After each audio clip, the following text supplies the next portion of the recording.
Iba naman po ito.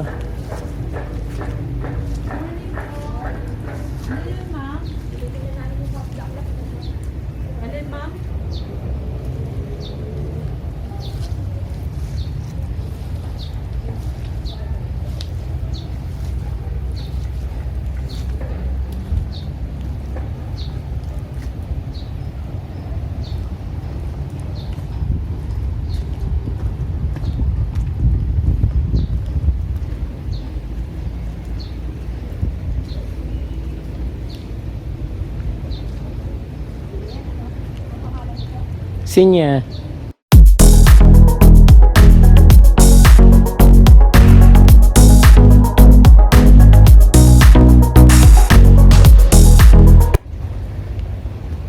Ay, yung ano po, yung halaman. Ito, pag nandito po, pag ito po sa amin na ano, maganda ito, ang dami-daming bulaklak. Dati marami kami ng tanim, wala nakakaunti ang bulaklak. Ano po pangalan yan? Ewan ba? Merong seeds yan, di ba? Opo. Namumunga yata. Yung parang bingka. Baka ito, no? Opo, pag nahihinog. Parang yung bingka. Mga hilaw pa lahat eh. Yung ano, marami yung parang isa, ayun yung dilaw. May mga ano po, yung marigold. Oo, marigold ba yan? Hindi. Parang marigold. Yung marigold lang din eh. Yung mayroon pong dahlia doon na puti, may mga bunga, hindi ko lang alam kung may hinog. Titingnan ko mamaya. Oo,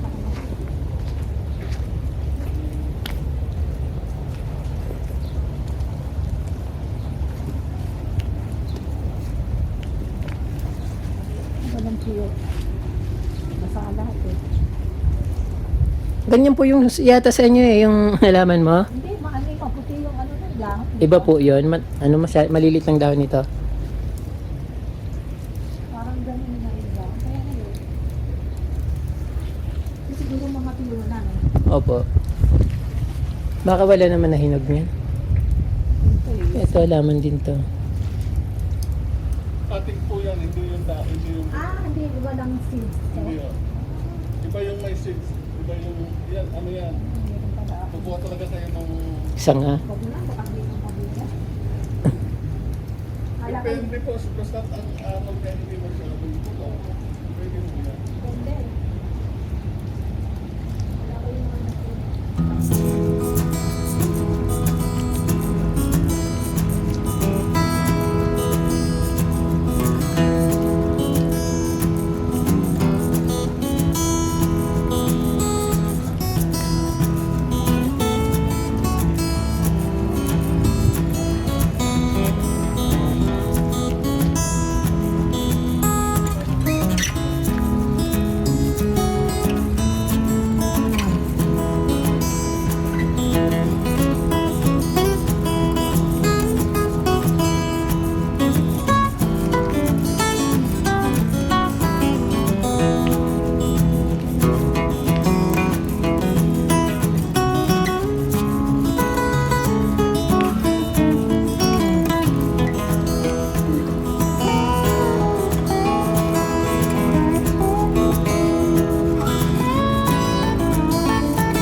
Nabubuhay din po ng cutting yan.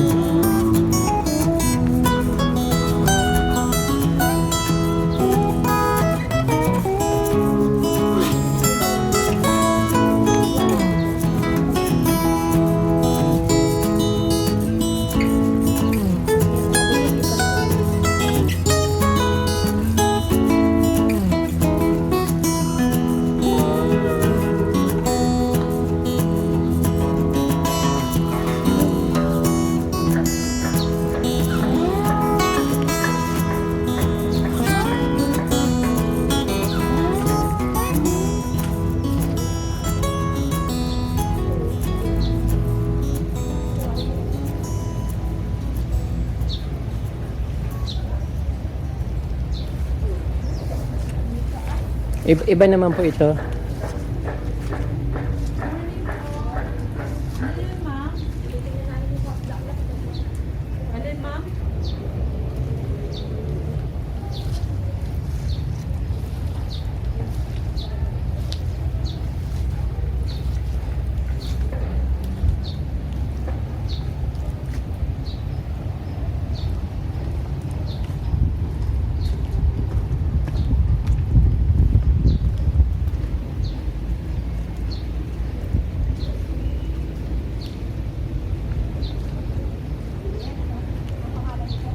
Sinya. Bago lang po yung mga bulaklak.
Wala pong bunga.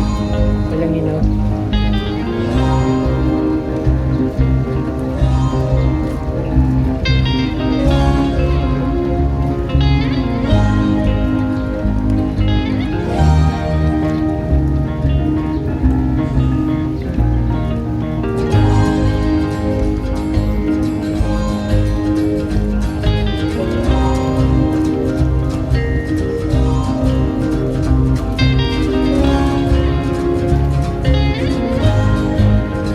Siya pa.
Mga white strawberry. Ang ganda niya, napakadayang bunga.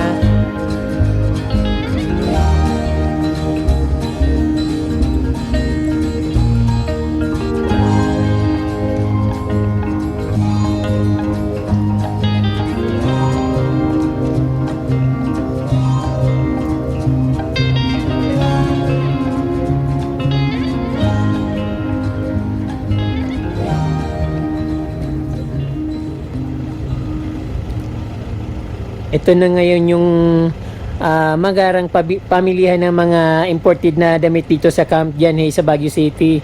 Halos wala nang natira, nagsarado na lahat. Ang natira na lang yung isang tindahan ng mga imported na chocolate saka mga wine. Saka yung dito rin sa medyo parang maliit na department store, yun na yun. Tapos yung mga tinda nila for sale na lang yung mga mga tinitinda.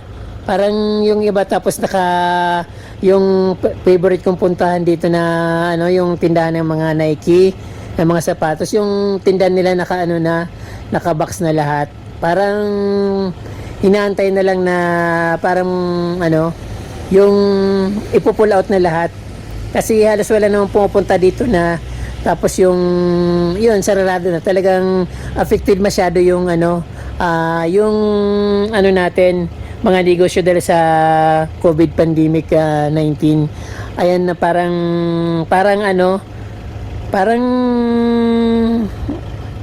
namatayan, parang ganun yung nakakalungkot ang dating. Ayun, kung nakikita nyo dito, tahimik na tahimik. na dati napakasigla at medyo maraming tao. Although dito talaga sa Camp Jan hindi naman masyadong crowded yung tao kasi mga rich people lang yan dito. Nasabay lang ako sa mga may kayang pamilya, kaya nakarating ako dito. Ayan, kung napapansin nyo, halos walang mga tao, mga sasakyan lang na dumadaan. Yun lang. Tapos sarado mga restaurant. Pero napansin ko may mga nagtitindang halaman din. Kaya lang wala namang bumibili dahil wala naman mga taong pumupunta nga. Isa ito sa dinadayo ng mga taga Manila, ang Passion Rock Designers outlets dito. Ayan, yung mga outlets dito na mga mamahaling imported items. Yung mga halaman dito na pabayaan na rin, katulad nitong English ivy, napakaganda nito. Dream kong halaman na ito na ilagay sa loob ng bahay kasi napapanood ko sa mga video, isa ito sa pinakamagandang indoor plant na halaman. Ayan, English ivy.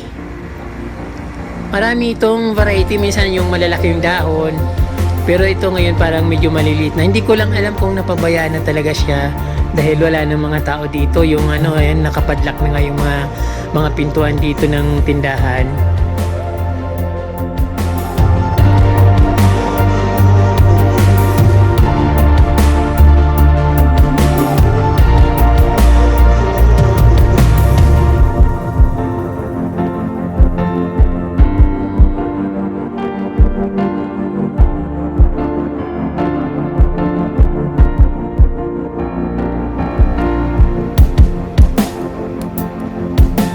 Ayan, tahimik na tahimik.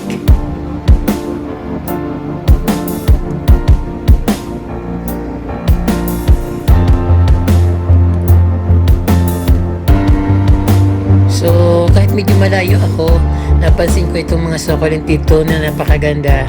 Ayan, ito agaw pansin naman itong succulent na to na parang plastic at napakalaki. Napakaganda niyang tingnan. At syempre dito meron din silang begonia na parang angel wing, lush na siya. Pero yun, garden dito, hindi naman ito masilan kasi gustong gusto niya yung weather dito sa Baguio dahil malamig. At napakaraming mayana dito. Ayan. Ayun, isang ori ng mayana avatar na marami rin dito sa Baguio at maraming tinitindang ganito dito.